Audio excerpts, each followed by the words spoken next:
Our deal decoder. Today, we're going to be talking about independent contractor agreements. And almost every single business deals with some sort of an independent contractor agreement. The subtleties of the transaction matter a lot in putting these documents together. So, this is why for this deal decoder, I've decided to talk about an independent contractor agreement. If you're watching this live, jump into our private Facebook group. Because that's where we're going to have the deal decoder. That's where we do the deal decoders every about twice, say a month, every 2 weeks or so, to go over transaction documents so that way you can understand what you're getting into, whether you use an attorney or not, as opposed to using the chat GPTs of the world or Googling. Or the dreaded Rocket Lawyer or LegalZoom. So today, again, we're going to be going through an independent contractor agreement to talk about what are the elements of that and what you need to be concerned about. If you're watching us live and just joined us, jump into the Facebook group. If you're watching us and want to watch the deal decoder, message my team there in the comments on whatever platform you're seeing us live, so that way we can get you in, because we're going to start here in just a couple of minutes in our group to have this education deal decoder on independent contractors.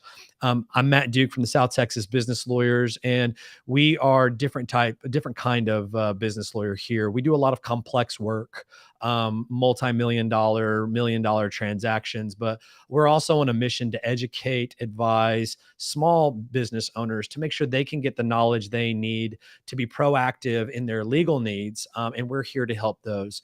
We have these education events that we do within our private Facebook group.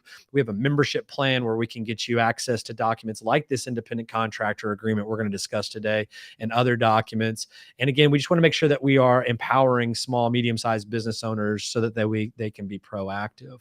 If you're just joining us here, in about 1 minute or so, we're going to pop back up again in our private Facebook group, so that way we can talk about an independent contractor agreement. You don't want to miss this, because when we do these deal decoders, if you've watched me for this long, we give away the documents we talk about, because that way you've gotten the education or armed with the knowledge on how it applies and maybe not apply to the situation that you're doing. And these are documents that we have in our membership portal, 70 plus documents that you can have access to as part of being a member with our law firm. So anyway, always love doing these live feeds here and watching them after the fact. If you're watching this after the fact, go ahead and still ping my team. We can get you into the private Facebook group where we do have these deal decoders saved. But if not, I'm going to sign off now and jump back in to our private Facebook group, where we're going to talk about independent contractor agreements here in our private Facebook group.